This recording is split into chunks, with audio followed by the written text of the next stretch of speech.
What is good, peeps? Joe Passarelli Show here. It's the Joe Passarelli channel.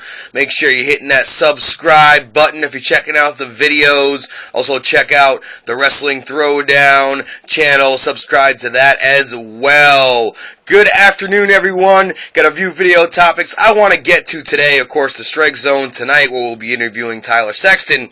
That's a can't miss as well, 8 to 10 p.m. on rickradio.org. But, with the WWE doing the Nikki Bella versus Brie Bella storyline, which by my personal accounts has been absolutely horrendous, I was inspired to compile my own list of the top five-time sibling rivalries. Now, I'm not counting teams like Edge and Christian, Undertaker and Kane, Bubba Ray and Devon Dudley, people who are by gimmick or storyline brothers, but aren't actually brothers or sisters. I am counting this by blood only. Alright, the top five. Starting at number 5, Sucker Harlem Heat. Booker T, Stevie Ray, who I do believe are actual brothers by all accounts and all information and research that I've done. If they are not, I do apologize. But they obviously were one of the greatest tag teams in WCW history, the Harlem Heat, and Booker ended up splitting away. Well, Stevie Ray ended up splitting away from Booker. They really didn't have a lot of great matches, but Stevie Ray was on the side of the NWO, and of course Booker T became one of the top baby faces and finally was pushed towards world championship contention towards the end of WCW. The five-time WCW champion.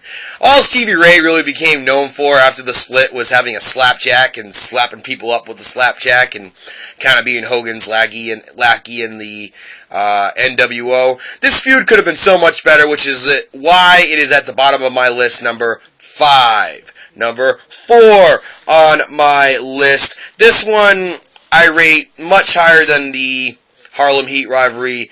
That is Matt and Jeff the Hardys. Now, initially, the WWE wanted to feud the Hardys when they were initiating the brand split, right before the brand split, when Lita was still with Team Extreme, and they were teasing Lita maybe flirting with Jeff and gonna get with Jeff, and they were gonna do an original Hardy Boys rivalry that way. I believe they had a few matches back then. But Jeff Hardy, according to what I heard on Steve Austin's podcast, right out of Jeff Hardy's mouth, outright refused that storyline because he felt uncomfortable. I don't blame him. He was supposed to make out with his brother's actual girlfriend on TV, or whatever the plan was. Would have been a bit awkward, would have been a bit strange. Now, Matt and Jeff did end up feuding. I believe it was 2008, 2009, whatever the case may be. Jeff Hardy, it was 2009. Jeff Hardy finally won the WWE Championship against Edge and Triple H at Armageddon. I believe this was Armageddon 2008. And then in early 2009 at the Royal Rumble, Matt Hardy cost his brother Jeff the WWE Championship, which I believe was against Randall Keith Orton. And this gave rise to the rivalry of Matt and Jeff Hardy. They had 2 big-time matches in that rivalry, one at WrestleMania 25 and one at Backlash, which was live in Providence, Rhode Island, which I got to see. An I Quit match where Matt actually quit before he was put through the table via the leap of faith over the ladder. Good move there by Jeff. But Jeff did lose at WrestleMania 25. This storyline was okay, but it became unbelievable and hokey really fast. I do think it was believable for Matt to harbor some jealousy towards Jeff due to Jeff being the more popular of the Hardys, clearly. However, the depths they went to with blowing Jeff up with his pyro, and then Jeff had actually had a real fire where his dog died, a lot of his Illuminati's got destroyed, his house got destroyed, and they actually had the audacity and gall to say that Matt lit his own brother's house on fire.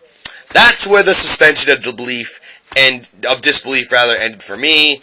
And ironically enough, a few months later, Jeff started feuding with CM Punk on Jeff's Goodbye feud, which was pretty good feud, as far as I'm concerned, and Matt turned face to have Jeff's back during that endeavor.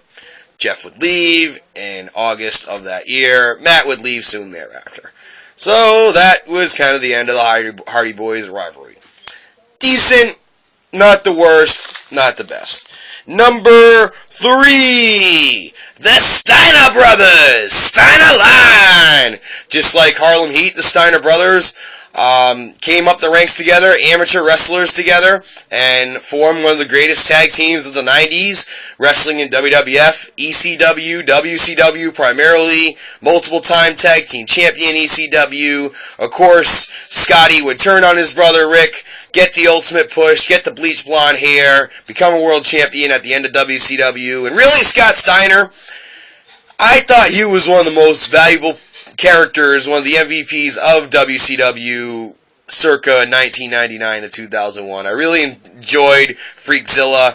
Big Papa Pup did had your hookup. Holler if you hear me. And his matches with the dog-faced gremlin, his brother Rick Steiner, I can't exactly extract them out of my brain and cite them, so they can't be that epic. But the rivalry itself was pretty good. Gave rise to Scott joining the NWO, joining up with Buff Bagwell, which was a good tag team in its own right before Scott turned on Buff and they had their feud. But overall, I enjoyed the Steiners rivalry. I was a WCW mark, and I thought it was pretty good. Number 3 on my list. Number 2, in my opinion, the best sibling rivalries in wrestling history. Shane and Stephanie McMahon. Now, obviously they didn't have really many matches, but how much does this rivalry really span throughout the late 90s and early to mid 2000s? Of course, you saw Shane and Stephanie align themselves with the Alliance storyline, Shane owning WCW, Stephanie owning ECW. That would, of course, end at Survivor Series 2001, and we would never hear from the WCW brand ever again, with the exception of DVD and WWE Network releases. However, you did see Shane and Stephanie, for the better part of the next few years, get involved in McMahon family stories and rivalries. When Stephanie slapped Linda, her own mother, Shane, of course, stood up for his mother, Linda, and then they went back and forth. And even behind the scenes, that rivalry existed. And, of course, to this day, you see Stephanie and Triple H, being in the spot that we all thought 12 years ago Shane McMahon was going to be in terms of the guy who is next in line to take over WWE when Kenny McMahon is no more. So, overall, and of course it was WrestleMania 2000 where each McMahon had their own wrestler. Shane had Big Show, Stephanie of course had Triple H, Vince had I think Rocky, and Mick Foley. I think Linda had Mick Foley. So that was interesting too. Overall, I liked it. Can't exactly cite matches with these two, but the rivalry was pretty good. Shane and Stephanie McMahon. And the number 1 sibling rivalry, and I think this is a universal choice. I highly doubt that anybody would have a severe issue with this choice. That will be Bret and Owen Hart. Of course, having 2 legendary, iconic matches. The match at WrestleMania where Owen defeated his big brother, of course, takes precedent. What a match. And then the cage match with Owen and Bret at SummerSlam. Very good as well. They told an excellent story. It was very believable that Owen Hart and Bret Hart would be at odds. This literally got the entire Hart family involved, one way or the other. Everybody had their own opinions. I don't think Stu and Helen Hart were particularly happy about it. But you know what? It was great, provocative television. Of course, they did squash their rivalry and they formed the Hart Foundation, as Bret would wrap up his one in WWE before he jumped ship to WCW with the whole screw job deal. But that's not what this video is about. The number 1 sibling rivalry of all time. Bret the Hitman Hart, the Black Heart, Owen Hart. What more can you say, folks? It was great. It really is the standard bearer to this day for sibling rivalries. So, folks, what do you think? Did you like my list? Did you disagree with my list? What are some choices that I may have omitted that you believe should be on the list? Again, I'm basing this on actual siblings, not kayfabe siblings like Kane and Undertaker, the Dudleys, and Edge and Christian. So, folks, let me know what you think. Do you like my list? Do you not like my list? And what other tag teams or brothers or sister rivalries would you put on this list? Would you put the Bellas? Would you put other rivalries? Cody and Goldust certainly could be a rivalry going forward after they lose the tag team championships. So, and of course, there's the Young Bucks. Could they feud at some point? Could the Usos feud at some point? Plenty of possibilities for the future of sibling rivalries, but right now, you gotta go with Owen and Bret Hart. The creme de la creme.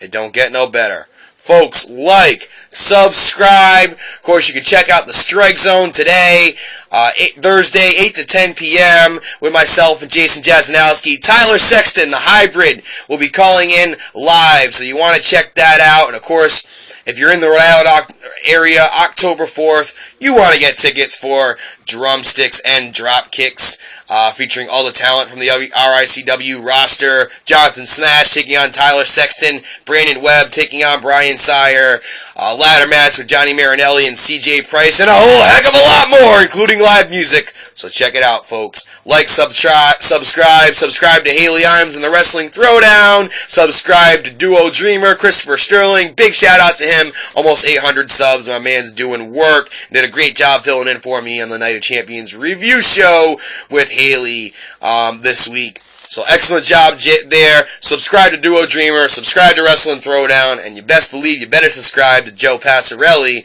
or else you're going to get the dice rolled on you. Subscribe. Peace.